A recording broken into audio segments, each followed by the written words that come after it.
안녕하세요. 오늘은 논어에서 나온 구절 향원덕지적야에 대해 이야기해 보려고 합니다. 이 구절은 매우 간단하지만 그 속에 담긴 교훈은 아주 깊고 중요합니다. 한마디로 표현하면 처세에 능하고 누구에게나 잘 보이기 위해 가면을 쓰고 살아가는 자는 도덕적으로 해가 되는 부류다 라는 뜻이죠. 이 말은 우리가 살아가면서 겪는 현실과도 맞닿아 있는 이야기입니다. 우리는 사회에서 그리고 가정에서 자신을 어떻게 표현할지, 사람들과 어떻게 관계를 맺을지 고민하게 되죠. 그런데 이 고민 속에서 중요한 교훈을 얻을 수 있습니다. 이번 영상에서는 이 구절이 말하고자 하는 의미를 풀어보고 우리의 일상에 어떻게 적용할 수 있는지, 그리고 가면을 쓰고 살아가면서 어떤 부작용이 일어날 수 있는지에 대해 이야기해 보겠습니다. 우리는 종종 자신의 진짜 모습을 숨기고 사회에서 기대하는 모습으로 살아갑니다. 이는 무의식적으로 이루어지기도 하고 때로는 자신의 이익을 위해 일부러 그렇게 하기도 하죠. 하지만 논어에서 공자는 이런 삶을 경계하라고 합니다. 그 이유는 간단합니다. 가면을 쓰고 살아가는 삶은 결국 자신을 속이는 삶이기 때문입니다. 예를 들어 한 직장인이 있다고 가정해 봅시다. 그는 상사에게는 항상 웃으며 좋은 모습을 보이지만 동료들 앞에서는 불평을 하거나 다르게 행동합니다. 이런 사람은 처음엔 자신의 이익을 위해 그렇게 행동할지 몰라도 결국 자신이 진정으로 원하는 사람으로 인정받지 못하게 됩니다. 더 나아가 자신이 일관되지 않다는 사실에 대해 스트레스를 받거나 불안감을 느끼게 될 수도 있죠. 이렇듯 가면을 쓰고 살아가면 내면의 불안과 갈등이 쌓이게 됩니다. 진짜 나를 숨기고 다른 사람의 기대에 맞춰 살아가다 보면 결국 그 삶이 얼마나 피곤하고 지칠지 상상해 보세요. 여러분은 정말 자신이 원하는 삶을 살고 있는 걸까요? 공자는 왜 가면을 쓰고 사는 삶을 도덕적으로 해가 되는 부류라고 했을까요? 그 이유는 가면을 쓴 사람은 결국 다른 사람을 속이게 되고 진실을 왜곡하게 됩니다. 어떤 사람은 다른 사람과의 관계에서 자신을 잘 보이기 위해 끊임없이 아첨하고 다른 사람의 입장을 헤아려 주지 않으며 자신만의 이익을 추구할 수 있습니다.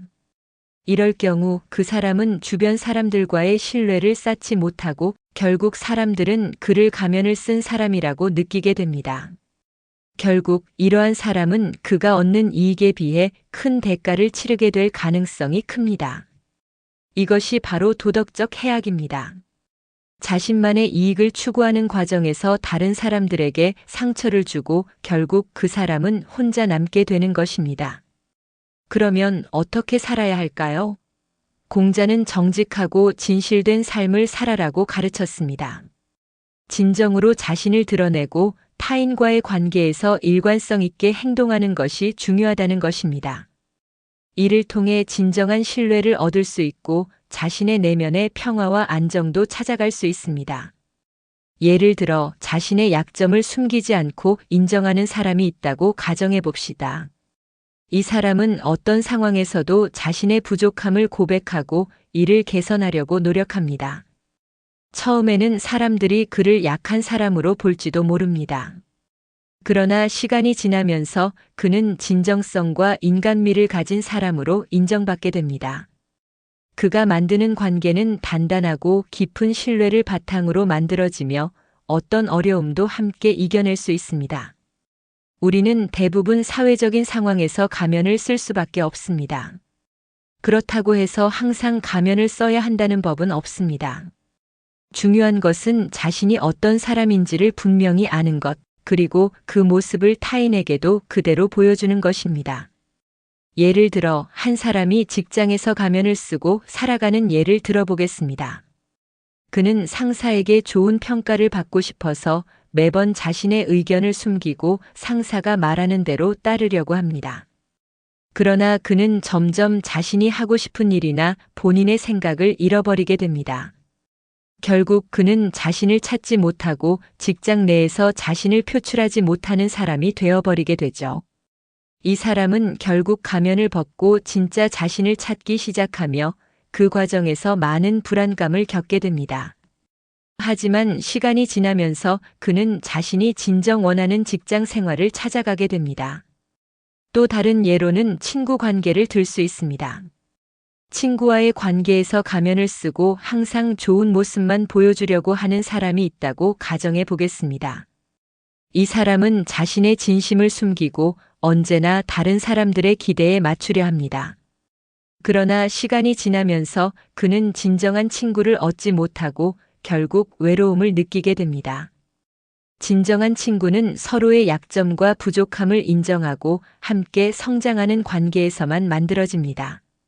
오늘 우리는 논어에서 나온 구절, 향원덕지적야를 통해 가면을 쓰고 사는 삶이 어떻게 우리에게 도덕적 해악을 가져올 수 있는지, 그리고 진정한 삶을 살아가기 위해 우리가 무엇을 해야 하는지에 대해 생각해 보았습니다.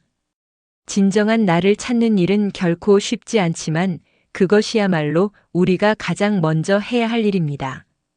가면을 벗고 자신을 있는 그대로 받아들이는 삶, 그것이 바로 우리가 추구해야 할 길입니다. 진정성 있는 삶을 살아갈 때 우리는 더 나은 인간관계를 만들 수 있고 내면의 평화도 찾아갈 수 있습니다. 오늘 영상이 여러분에게 조금이나마 도움이 되었기를 바랍니다. 그럼 다음 시간에도 좋은 이야기로 찾아뵙겠습니다. 감사합니다.